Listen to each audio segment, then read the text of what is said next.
नमस्ते, मैं आरती न्यूरोथेरेपिस्ट। आज हम जानेंगे मल के बारे में और उस पे किस तरह की बीमारियां आती हैं इस बारे में। तो चलिए जानते हैं कि मल का कलर, उसमें किस तरह के बैक्टीरिया होते हैं, उसके रंग का, और उससे हमें किस तरह अपनी बीमारियों का पता लग सकता है। तो चलिए जानते हैं कि क्या होता है मल और इससे किस तरह की बीमारियां आती हैं। मल क्या होता है, यानी कि स्टूल। स्टूल भी बोलते हैं इसको इंग्लिश में, और मल कहते हैं, ठीक है, हिंदी में। मल यानी कि जो भी हमने खाना खाया, खाना खाने के बाद जो पचने के सारी क्रिया हो जाती है पेट में, पचने के बाद जो हमारा लार्ज कॉलम यानी कि बड़ी आंत में जो वो इकट्ठा होता है वेस्ट मटेरियल, उसको हम मल कहते हैं, ठीक है। तो मल को हम लैब टेस्ट में या वैसे ही नॉर्मली देख के पता लगा सकते हैं कि वो किस किस बीमारी, क्या क्या बीमारियों का कारण बन रहा है, हमारा आगे हमारे बॉडी में कौन कौन सी बीमारियां आने वाली हैं। तो पहला जो इसका आता है वो आता है कि उसमें कृमि के आधार पर, यानी कि इसके अंदर कुछ बैक्टीरियाज होते हैं, ठीक है। कृमि दो तरह के होते हैं हमारे मल में। एक होता है हमारा माइक्रोस्कोपिक, दूसरा होता है हमारा नॉन माइक्रोस्कोपिक। माइक्रोस्कोपिक यानी कि इतने छोटे होते हैं कि वो माइक्रोस्कोप से दिख भी सकते हैं और वो नहीं भी दिख सकते, ठीक है। तो ज़रूरी नहीं हर बैक्टीरिया स्टूल का माइक्रोस्कोप से देखा ही जा सके, ठीक है। तो कैसे होते हैं ये बैक्टीरिया, जैसे कि पैरासाइट में प्रोटोजोआ है, हेलमिंथिस, इसमें आता है एस्केरिस अमीबा, जियार्डिया होता है, और टेपवॉर्म, राउंडवॉर्म, ठीक है। और भी कई तरह के होते हैं जिसके अंदर बैक्टीरिया कृमि होते हैं, ठीक है। और ये कृमियों की वजह से ही जो हमारा मोशन आता है वो लूज़ मोशन भी हो सकता है।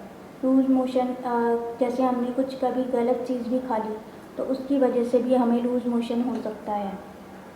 बैक्टीरिया वाली, यानी कि कुछ भी मतलब गलत खा लिया उसकी वजह से हमें लूज़ मोशन आ जाता है, इसका मतलब हमारे पेट में इन्फेक्शन हो गया है, ठीक है। उसके बाद अगला आता है हमारा कि हम जो भी हमारे मल में साबुत चीज़ें दिख रही हैं, जो भी हमने खाया, जैसे कि भिंडी के बीज, ठीक है, मेथी के पत्ते, पालक के पत्ते, टमाटर के बीज, उसके छिलके, जो भी हमारे मल में जो हमने जैसा खाया वैसे ही निकल रहा है, तो इसका मतलब वो आगे चल के बीमारियों का कारण बनेगा, ठीक है। यानी कि आपका प्रोटीन डाइजेस्ट नहीं हो रहा, इसको हम कहते हैं अनडाइजेस्टेड फूड इन स्टूल।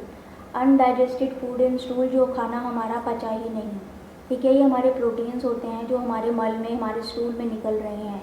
ये लैब टेस्ट में भी पता लग सकता है और हम खुद अपने आप को नोटिस भी कर सकते हैं, ठीक है। तो इसकी वजह से कौन कौन सी बीमारियां आती हैं, क्योंकि जो हमारा खाना है वो हमें डाइजेस्ट ही नहीं हुआ प्रॉपर, तो इस वजह से वो न्यूट्रिशनल डिसऑर्डर्स आ सकते हैं, यानी कि पोषक तत्वों की कमी से आने वाली बीमारियां, जैसे विटामिन्स की कमी हो गई, आयरन की कमी हो गई, मतलब इस तरह की कोई भी प्रॉब्लम, किसी की चीज़ की कमी की वजह से कोई बीमारी आ रही है तो वो इसी वजह से आती है, क्योंकि हमारे मल में हमारे साबुत जो भोजन है वो ऐसे का ऐसे ही निकल रहा है, ठीक है। उसका अगला आता है हमारा कि हमारे मल का रंग, यानी कि कलर कैसा है।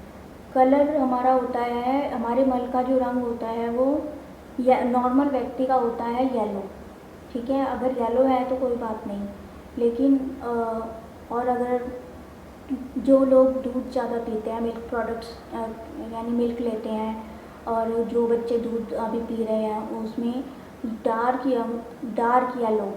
येलो उनका स्टूल होता है, ठीक है, स्टूल का कलर।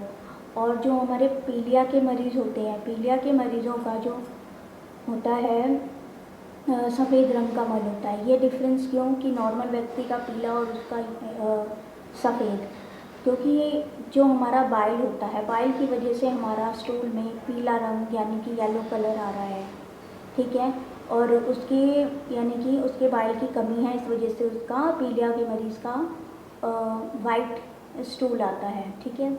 उसका और नेक्स्ट में जाते हैं तो हम, ये जो हमारा ब्लैक कलर का किसी का अगर ब्लैक कलर का मल आ रहा है, स्टूल आ रहा है, तो इसका मतलब उसको आयरन ने ज़्यादा लिया है अपने फूड में, ठीक है, इस वजह से उसका ब्लैक कलर का स्टूल आ रहा है, ठीक है। और उससे नेक्स्ट में जाते हैं जिनको रेड कलर का स्टूल आता है, यानी कि जिसको ब्लीडिंग आ रही है स्टूल के साथ, तो उस वजह से वो बवासीर की वजह से होता है, ठीक है। इंटेस्टाइनल ब्लीडिंग, यानी कि आंतों में कहीं ना कहीं घाव है, उस वजह से उसकी वहाँ पर ब्लीडिंग हो रही है और वो मल में आया जा रहा है वो ब्लड, ठीक है। तो आज हमने जाना कि मल में किस किस तरह से प्रॉब्लम होने से कौन सी बीमारियां हमें आ सकती हैं, और आज हमने ये जाना। अगले मिलेंगे अगले टॉपिक के साथ। नमस्ते।